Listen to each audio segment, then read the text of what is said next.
ونعوذ بالله من شرور أنفسنا ومن سيئات أعمالنا من يهده الله فلا مضل له ومن يضلل فلا هادي له ونشهد أن لا إله إلا الله وحده لا شريك له ونشهد أن سيدنا ومولانا محمدا عبده ورسوله صلى الله تعالى عليه وسلم تسليما كثيرا أما بعد أعوذ بالله من الشيطان الرجيم بسم الله الرحمن الرحيم من كان يريد حرث الآخرة نزد له في حرثه ومن كان يريد حرث الدنيا نؤتيه منها وما له في الآخرة من نصيب وما له في الآخرة من خلاق صدق الله مولانا العظيم اللهم صل على سيدنا محمد وعلى آل سيدنا محمد وأصحاب سيدنا محمد وبارك وسلم.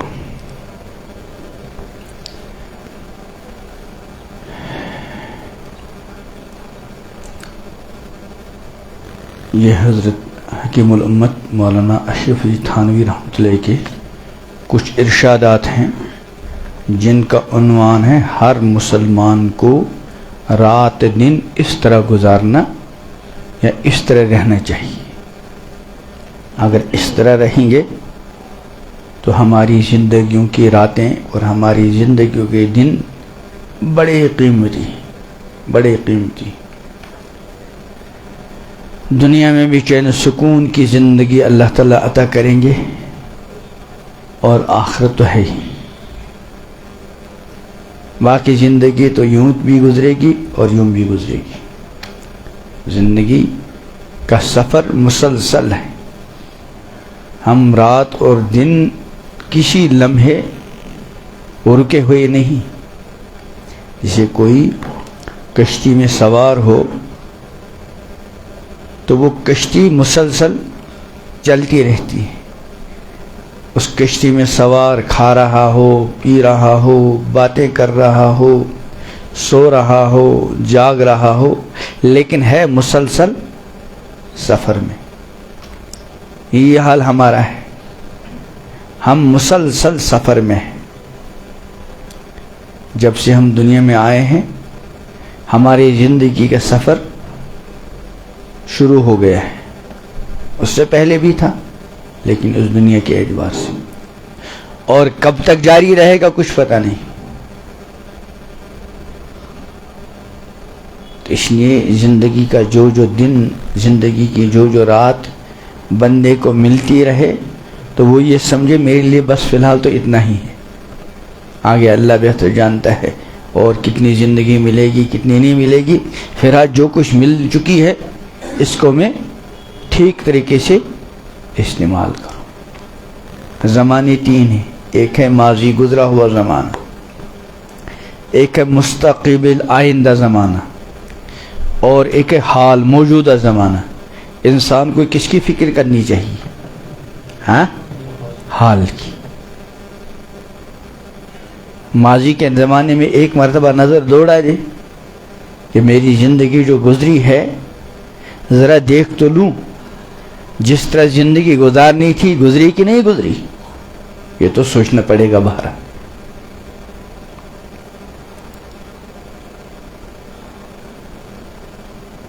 جب آدمی سوچے گا تو ہر کسی کو یہ احساس ہوگا کہ بھائی جس طرح زندگی گزارنی تھی نہیں ہو سکا. ہر کوئی کسی کو اپنی جگہ یہ احساس ہے اور احساس ہونا چاہیے. اگر کہ کوئی یہ سمجھے میری زندگی بڑی اچھی گزری ہے تو یہ تو بہت خطرے کی علامت ہے. انسان کو احساس ہو کہ جیسی زندگی مجھے گزارنی تھی ایسی تو نہیں ہو گزر سکی. اب ندامت ہوگی، اللہ کے سامنے توبہ کرے گا. اور آئندہ کس کی کتنی زندگی باقی ہے کسی کو پتہ نہیں. اس لیے جو زندگی گزر رہی ہے، زندگی کی جو راتیں جو دن گزر رہے ہیں ان کو غنیمت سمجھ لے اور ان کو اس طریقے سے گزارنے کی فکر اور کوشش کرے کہ دنیا بھی سکون و چین کے ساتھ گزرے اور آخرت کہ ابدی زندگی میں چین و سکون کی ملے.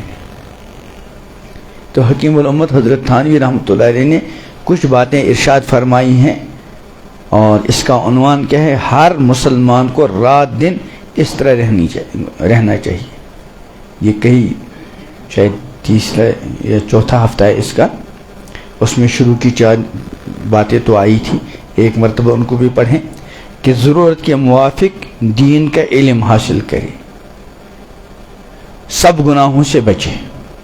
لیکن بندہ بشر ہے، اگر کوئی گناہ ہو جاوے تو فوراً توبہ کرے، کسی کا حق نہ رکھے، کسی کو زبان یا ہاتھ سے تکلیف نہ دے، کسی کی برائی نہ کرے، مال کی محبت اور نام کی خواہش نہ رکھے، اور نہ بہت اچھے کھانے اور کپڑے کی فکر میں رہے.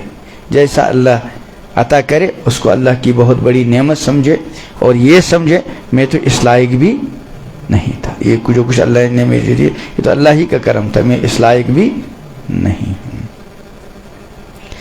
اگر اس کی خطا پر کوئی ٹوکے تو اپنی بات نہ بنائے، فوراً اقرار اور توبہ کرے. بدون سخت ضرورت کے سفر نہ کرے کہ سفر میں بہت سی باتیں بے احتیاطی کی ہو جاتی. نہ بہت ہنسے نہ بولے، خاص کر نامحرم سے بے تکلفی کی باتیں نہ کرے. یہ آئی تھی یہ ساری باتیں. کسی سے جھگڑا تکرار نہ کرے، شرع کا ہر وقت خیال رکھے، عبادت میں سستی نہ کرے، زیادہ وقت تنہائی میں گزرے. اگر اوروں سے ملنا جلنا پڑے تو سب سے عاجز ہو کر رہے اور اپنی بڑائی نہ جتلائے. اب آگے، اور امیروں سے تو بہت زیادہ کم ملے. امیروں سے بہت کم ملے. امیر کا ایک مطلب تو یہ ہے حاکم وقت، زیادہ میل جول نہ رکھے. اور ایک امیر کے معنی مالدار کے بھی، اس کا بھی اپنا اثر ہوتا ہے. اس لیے حضور علیہ السلام نے کیا فرمایا کہ جس بندے کے اندر 2 خصلتیں ہوں، کتنی؟ اللہ تعالیٰ اس کو صابر اور شاکر لکھیں گے. بتائیے کیا ہیں وہ 2 خصلتیں؟ بہت بار بتائیے کہ دنیا میں ان کو دیکھو جو ہم سے آگے ہوں کہ پیچھے، ہاں، یعنی ہم سے کم درجے کے لوگ. اب اگر وہ امیروں کے ساتھ رہا، مالداروں کے ساتھ رہا، تو یہ چیز کیا ہو جائے گی؟ فوت ہو جائے گی. اس لیے فرمایا اور امیروں سے تو بہت ہی کم ملے. بددین آدمی سے دور بھاگے، بددین آدمی سے دور بھاگے. ابھی جوان کچھ آئے تھے اندر، ان سے بھی میں کہہ رہا تھا کہ انسان کا جیسے لوگوں کے ساتھ اٹھنا بیٹھنا ہوگا اس کے اثرات بہرحال پڑ جائیں گے. اچھے سے اچھا جوان ہو لیکن غلط قسم کے جوانوں کے ساتھ اٹھنا بیٹھنا شروع کر لیا تو بس آہستہ آہستہ آہستہ آہستہ اس کے اندر بے دینی اور آوارگی آنی شروع ہو جائے گی. اور اگر بگڑا ہوا ہو لیکن اچھے لوگ نے اس کا اٹھنا بیٹھنا رہے گا تو انشاءاللہ آہستہ آہستہ اس کے اندر کیا آئیں گی؟ اچھائیاں آئیں گی، خوبیاں آئیں گی. تو فرمایا بددین آدمی سے دور بھاگے. بلکہ ہمارے بزرگوں نے لکھا ہے کہ جو بددین قسم کا آدمی ہو اس کی لکھی ہوئی کتاب تک بھی نہ پڑھے، اس کے اندر بھی اثر ہوتا ہے. مجھے یاد ہے جب میں پڑھتا تھا تو حکیم اختر صاحب رحمۃ اللہ علیہ ان کے چھوٹے چھوٹے رسالے آتے تھے. جب بھی میں کوئی رسالہ اٹھاتا تھا تو 1-2 صفحے پڑھتے ہی اندر کچھ تبدیلی محسوس ہوتی تھی. ایک کتاب ہے، نام اس کا نہیں بتاؤں گا، ایک بزرگ کی ہے. اس کی عبارت ایسی ہے کہ اگر آپ کہیں میں پڑھوں تو آپ کو بالکل نہ پڑھیں. اس میں کچھ چیزیں ایسی ہیں جو بظاہر ٹکراتی ہیں اور سمجھ میں بھی نہیں آتی، مجھے بھی نہیں سمجھ میں آتی، لیکن جب بھی میں نے اس کا ایک آدھ صفحہ پڑھا تو اندر کچھ تبدیلی پتہ نہیں کہاں سے کیا ہے. یعنی اس کا مطلب یہ ہے کہ اچھے لوگوں کی زبان سے نکلے ہوئے الفاظ کے اندر اثر ہوتا ہے اور برے لوگوں کی زبان سے نکلے ہوئے الفاظ میں بھی اثر ہوتا ہے. کتاب لکھی کب؟ 500 سال پہلے، اور اس وقت اس کی زبان سے وہ الفاظ نکلے، پھر وہ کاتب نے کتابت کر لیے، کافی میں منتقل کر لیے، لیکن اب تو وہ 500 سال پہلے والا اثر موجود ہے. یہ حال اس اگر کوئی غلط قسم کا آدمی ہے تو جب اس کا اثر ہے، جب خود اس آدمی کے سے اٹھنا بیٹھنا رہے گا تو اثر پڑے گا نہیں پڑے گا. اس لیے فرمایا بددین آدمی سے کیا کرے؟ ہمیشہ دور بھاگے. اس کا مطلب کیا ہے؟ دیندار آدمی کے قریب رہے، اس کے اثرات آ جائیں گے. دوسروں کا عیب نہ ڈھونڈے، دوسروں کا کسی پر بدگمانی نہ کرے، اپنے عیبوں کو دیکھے اور ان کی درستگی کیا کرے. دوسروں کے عیب نہیں ڈھونڈنے اور نہ بدگمانی. اس لیے فرمایا قرآن پاک میں یا ایھا الذین آمنوا اجتنبوا کثیرا من الظن، اے ایمان والو زیادہ گمان کرنے سے بچا کرو. کیوں؟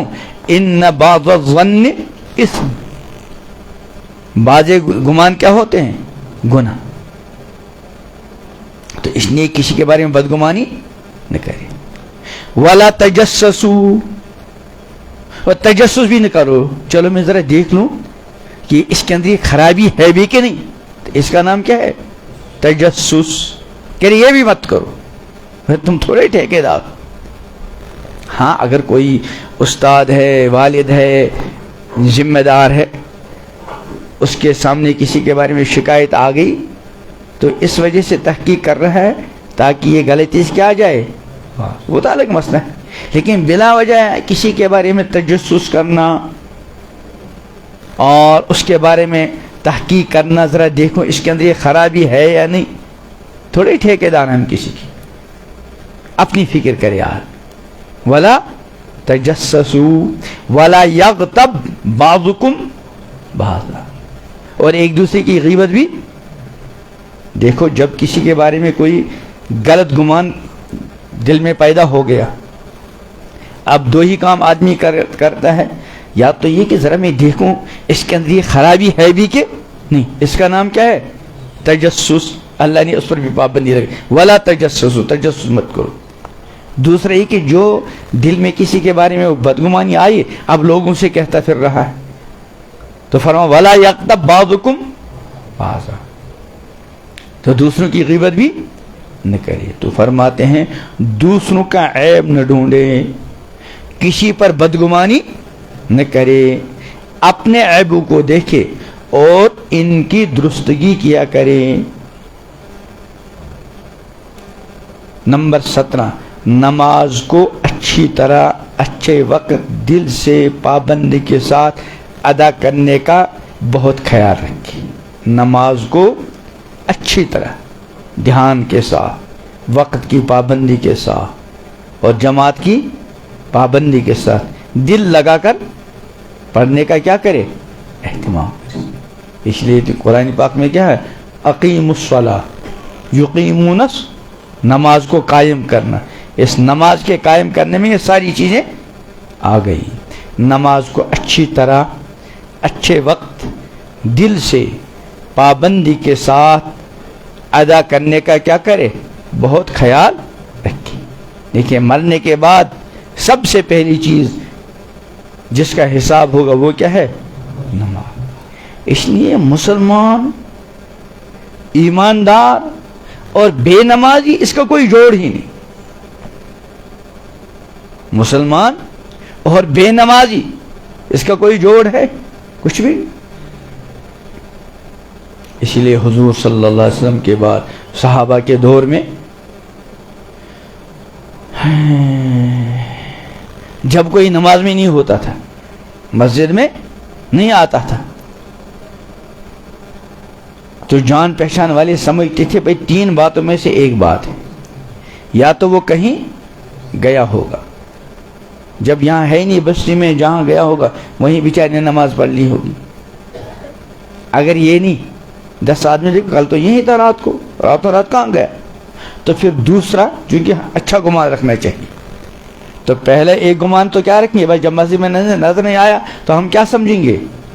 کہیں اسی لیے نماز میں نہیں آیا، ورنہ مسلمان ہو اور یہاں موجود نماز کو نہ آئے، یہ تو نہیں ہو سکتا۔ اس نے پہلا گمان تو کیا ہے کہ کہیں گیا ہوگا، بستی میں ہے ہی نہیں۔ جب بستی میں نہیں ہے، کسی اور بستی میں ہے، وہاں سے تھوڑی نماز پڑھنے یہاں آئے گا۔ اب اگر یہ پتا ہے بھائی نہیں کہیں اور تو ہے تو یہی، تو پھر دوسرا گمان یہ کریں گے شاید وہ بیچارہ بیمار ہوگا، اور اتنا بیمار ہوگا وہ مسجد آ نہیں سکا۔ اب اگر پتہ چلے یہ بھی نہیں، اب کوئی اچھا گمان کرنے کی گنجائش، فرماتے پھر طے ہے کہ وہ منافق، طے ہے کہ وہ کیا ہے؟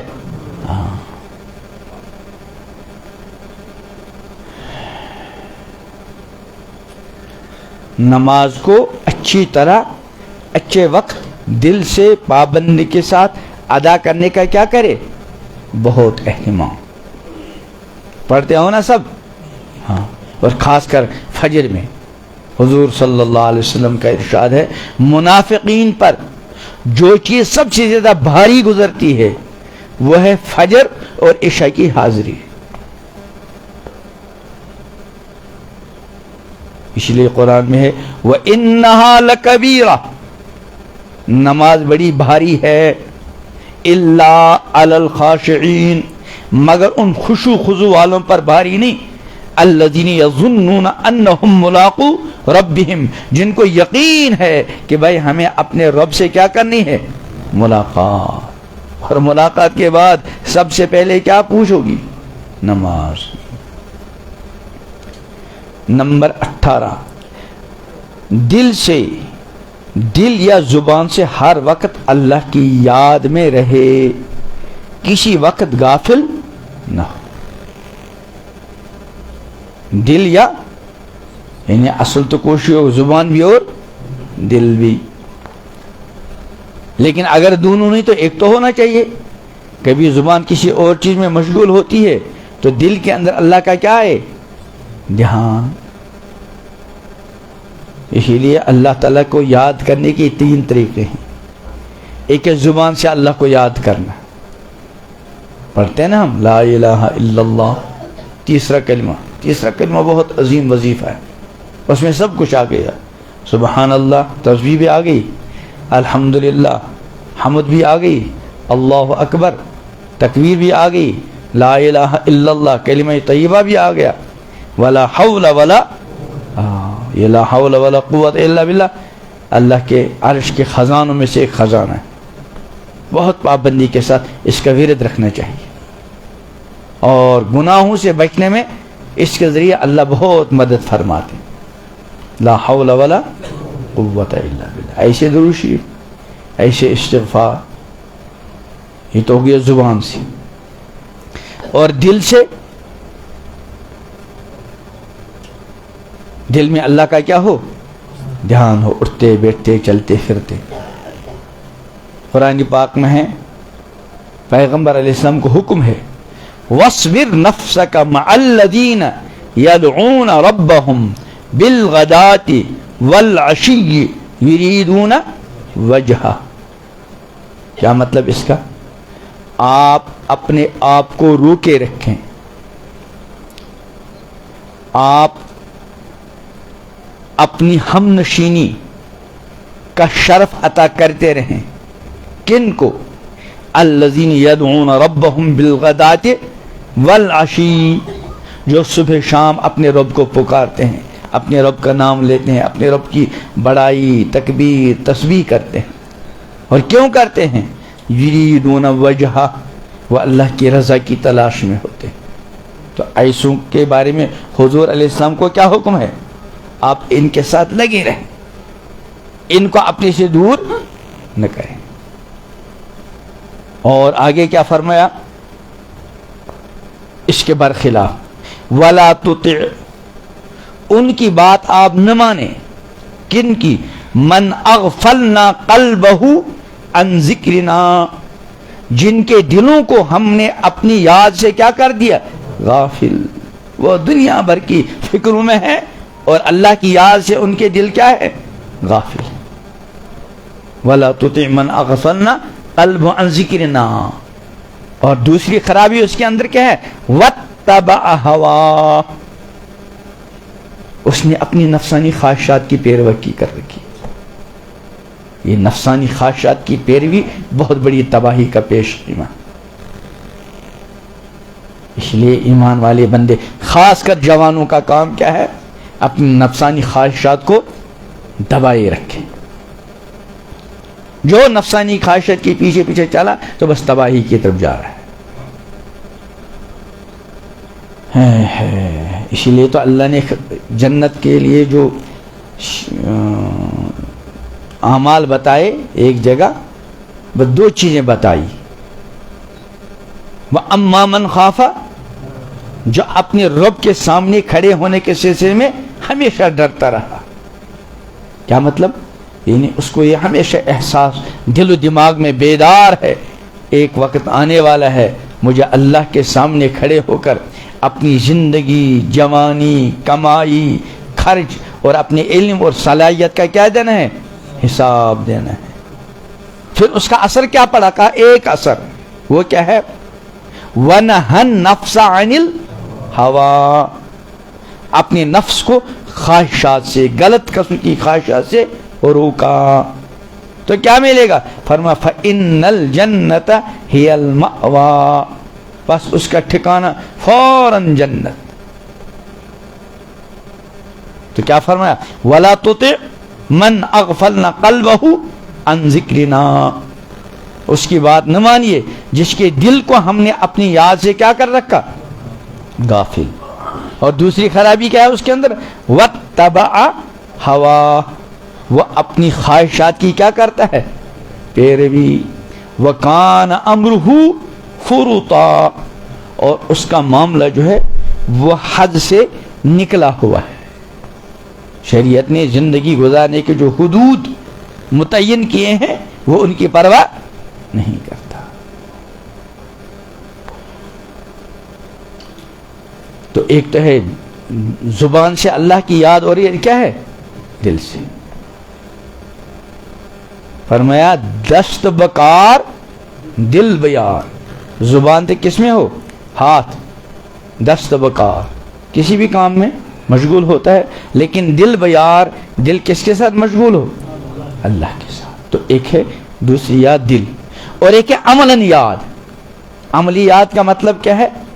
کہ جو بھی کام کرتا ہے تو اس کو اس بات کا دھیان رہتا ہے کہ مجھ سے کوئی ایسا کام نہ ہو جس سے اللہ کیا ہو؟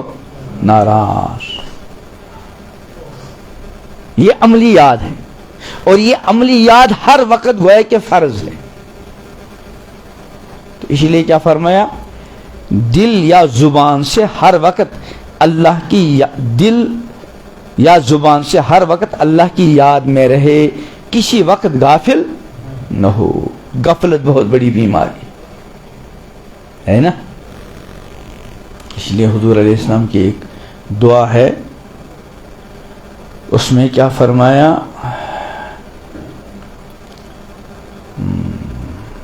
کیا پڑھتا ہوں؟ اللہم لا تمنا مکرک ولا تنسنا ذکرک ولا تہتک عنا سترک ولا تجعلنا من الغافلین.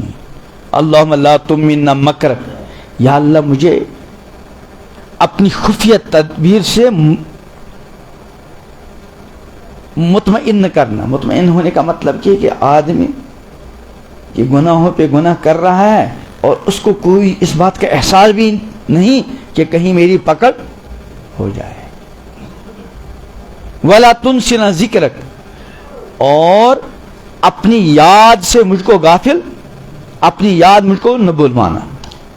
ولا تہتک عنی سترک، یا اللہ میری پردہ دری نہ کریے گا، پردہ پوشی کر لیجیے گا، میری پردہ دری نہ کیجیے. پردہ پوشی کا مد مقابل. اور آگے کیا فرمایا؟ وَلَا تَجْعَلْنِي مِنَ الْغَافِلِينَ، یا اللہ مجھ کو غافلوں میں سے نہ بننا. تو اس لیے کیا فرمایا؟ کسی وقت غافل نہ رہے. اگر اللہ کا نام لینے سے مزہ آئے، دل خوش ہو، تو اللہ کا شکر بجا لائے. اگر اللہ کا نام لینے سے مزہ آئے، تسبیح پڑھ رہا ہے، ذکر کر رہا ہے، تلاوت کر رہا ہے، تو اندر ہی اندر خوشی ہو رہی ہے، تو یہ اللہ کی کیا ہے؟ نعمت. جب بندہ اللہ کا نام لیتا رہتا ہے تو پھر مختلف قسم کی کیفیات بندے کو حاصل ہو جاتی. کبھی ذکر شروع کر لیا، اب چھوڑنے کو ہی نہیں چاہتا. مثلا لا الہ الا اللہ شروع کر لیا، اب اس لا الہ الا اللہ چھوڑنے کو ہی جی نہیں چاہتا، اتنا مزہ آ رہا ہے. الا اللہ پڑھ رہا ہے، اللہ اللہ اللہ اللہ سبحان اللہ درود شریف. مولانا رومی رحمۃ اللہ علیہ فرماتے ہیں اللہ اللہ اینچ شیرین است نام، اللہ اللہ اینچ شیرین است نام، شیر و شکر میں شود جانم تمام. یعنی اللہ اللہ جو اللہ کا نام ہے، یہ کتنا لذیذ نام ہے. جب میں یہ نام زبان سے لاتا ہوں تو اس کی لذت میں اپنے پورے وجود میں ایسے محسوس کرتا ہوں جسے دودھ اور شکر کو ملاؤ تو دونوں الگ الگ ہو جائیں گے کہ اب دودھ کو الگ نکالو اور شکر کو. فرما بھائی یہی حال میرا ہو جاتا ہے. وہ اللہ تعالیٰ کی نام کی لذت اور اس کا مٹھاس میں اپنے پورے وجود میں محسوس کرتا ہوں.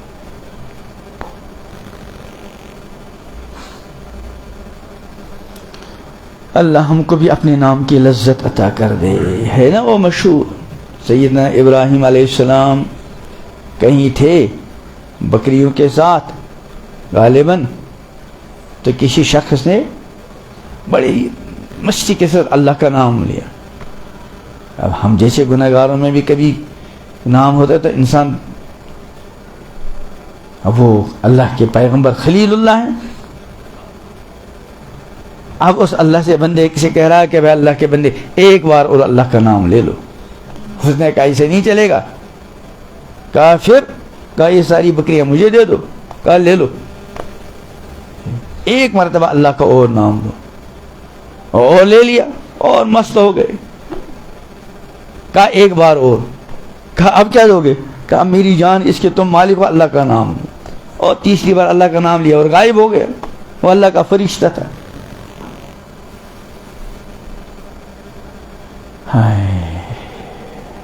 اللہ کے نام میں تو ہے لذت، لیکن اگر کوئی لذیذ سے لذیذ چیز ہو، اس سے کے ساتھ کوئی بدمزہ چیز ملا ہو. مشہور ہے نا شہد ہوتا ہے، شہد جانتے ہو نا؟ کھایا ہے کبھی؟ دیکھ کر کھایا کہ بغیر دیکھے؟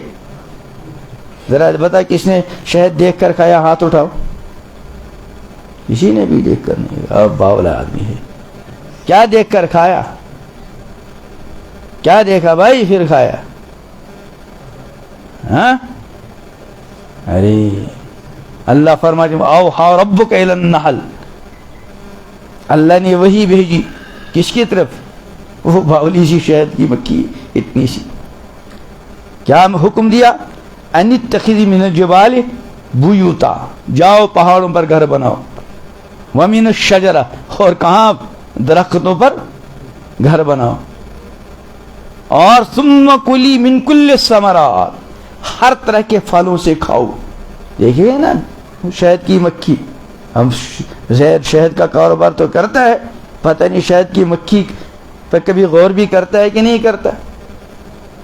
فکلی من کل الثمرات فاسلکی سبل ربک ذللا، اپنے رب کے راستوں پر. دیکھا نا شہد کی مکھی.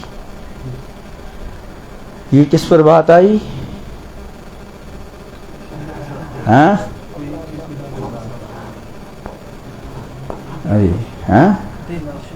ارے شہد، شہد کے ساتھ وہ لگاؤ. ایک چیز ہوتی ہے بڑی کڑوی، اس کا نام ہے ایلوا.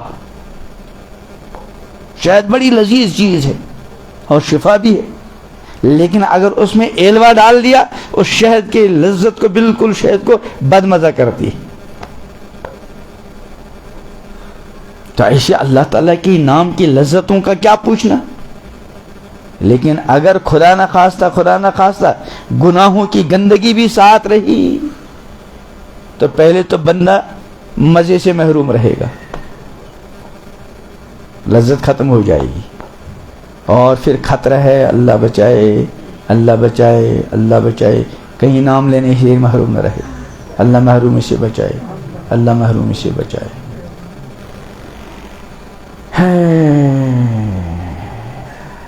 اسی لیے تو مولانا رومی کیا فرماتے ہیں, لب بندو چشم بندو گوش بند, لب بندو چشم بندو گوش بند, گر نبینی نور حق برمن بخند.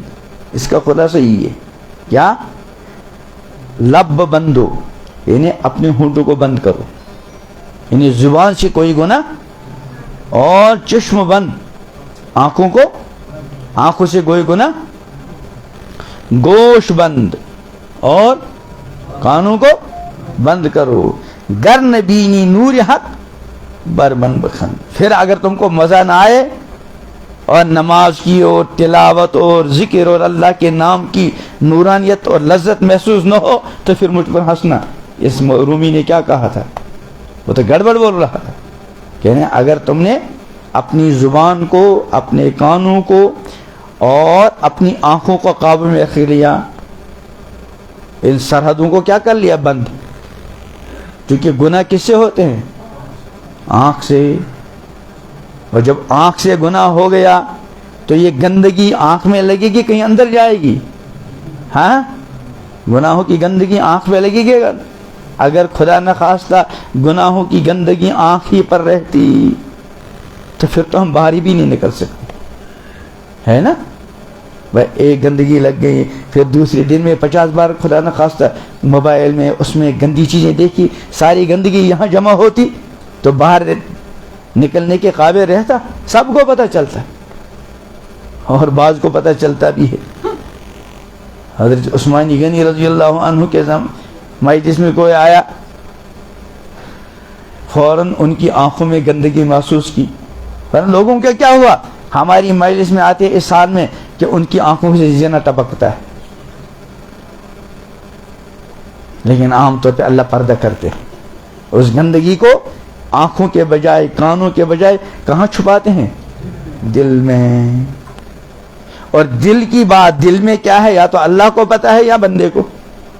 آپ کو میرے دل کا تو پتہ نہیں, مجھے آپ کے دلوں کا پتہ نہیں, لیکن اللہ کو آپ کے دل کی بھی خبر ہے, میرے دل کی بھی خبر ہے.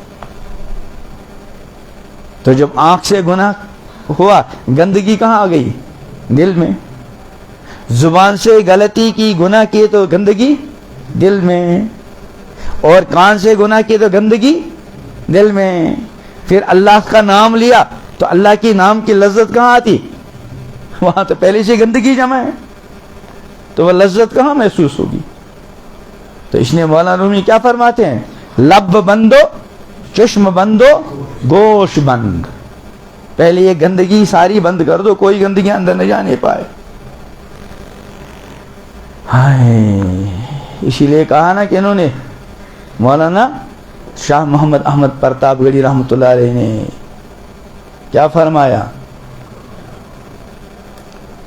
نہ کوئی غیر راہ پا جائے, نہ کوئی راہ پا جائے, نہ کوئی غیر آ جائے, نہ کوئی راہ پا جائے, نہ کوئی غیر آ جائے.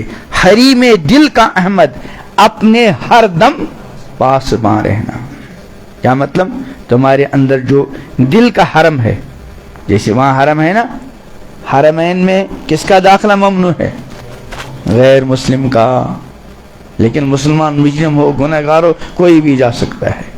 لیکن یہ جو اندر والا حرم ہے, بہت پکی نمازی لڑکی ہے, بہت پردے کی پابند ہے, قرآن کی تلاوت, سب کچھ خوبیاں اس کے اندر.